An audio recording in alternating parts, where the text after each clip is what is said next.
mbokk yi ñu ngi leen di béggee bu baax a baax ñoo am champion boo xam ne dimanche passé la ñëw arène nationale defi lamb ju am solo moom Sëtu Falang ñu bàyyi ko rek mu nuyoo mbokk internet yi ñu laaj ko fu mu jëm ak combat bi mu jógee ndax nee naa la kuy jàpp jaan doo faale ji nuyu naa la Sëtu Falang. waaw maa lay béggewaat di la ziyaarat baax ginnaaw bi sant yàlla julli si yonent bi sant suñu ñaari waajur ñu ngi lay béggewaat baax a baax. Sëtu Falang ñu ngi gis nga ñëw fi ci benn sortie bu am solo ñu gis combat bi ni mu demee ñu gis lamb ji macha allah yàlla def li gën foo jëm. waaw ginnaaw bi sant yàlla rek julli si yonent bi dañ ñëwoon daaw def benn sortie man ak Boy Ndios man ma daan ko jël bu rëy le 23 juillet ñu ñëwaat le 23 juillet yàlla dogal ma daje ak Malick Niang yàlla dogal tamit ma daan ko jël bu rëy mais du sunu doole du sunu man-man suñu borom moo ñu may ndam ñu ngi sandaat yàlla baax julli si yonent bi fi ñu jëm benn la booy ni too si làmb nanu leen jox mooy ñàkk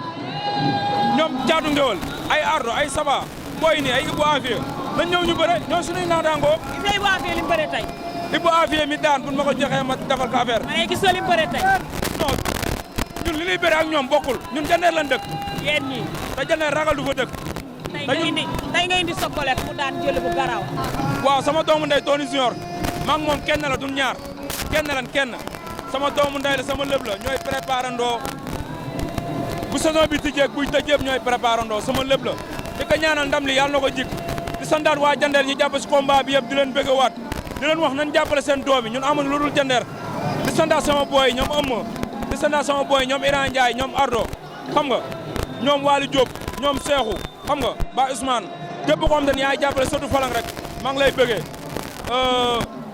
Pam Moudou maa ngi lay bëggewaat pro bu Sëtu Falang maa ngi lay bëggewaat bu baax bébé Sey maa ngi lay bëggee ak képp koo xam te ne rek yaay jàppale Sëtu Falang maa ngi lay bëggee di la ziaraat di wax waa jandeer kontaan naa si yéen di sant jandeer production korog li mu def yombul dafa bàyyi léppam jàppale doomu jandeer yëpp suñu grand jëm téer yi di ko bëggewaat bu baax ñoom Libidor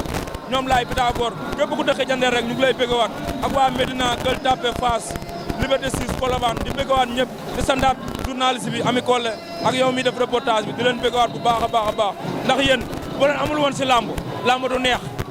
xam nga kon ñu ngi leen di sandaat di leen bëggewaat bu baax a baax waaw waaw ñu ngi lay merci beaucoup Sëtu Fallou waaw jërëjëf